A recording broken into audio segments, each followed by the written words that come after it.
જો આપણી વાડીની બાજુમાં 2000 વીઘામાં બનેલો ખૂબ વિશાળ સોલાર પ્લાન્ટ છે. આ બધી જમીન ખેડૂતોએ એકરના વાર્ષિક 35,000ના ભાડે અને એ પણ 29 વર્ષના એગ્રીમેન્ટ ઉપર આપેલી છે. ખેડૂતને માત્ર એકરના 35-40 હજાર ભાડું જ દેખાય છે, જે ચાલુ બજાર ભાવ કરતાં થોડું વધારે છે.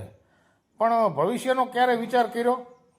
અત્યારે અભ્યાસ કરતું તમારું બાળક પ્રૌઢ થશે ને ત્યારે માંડ આ જમીન છૂટી થાય છે.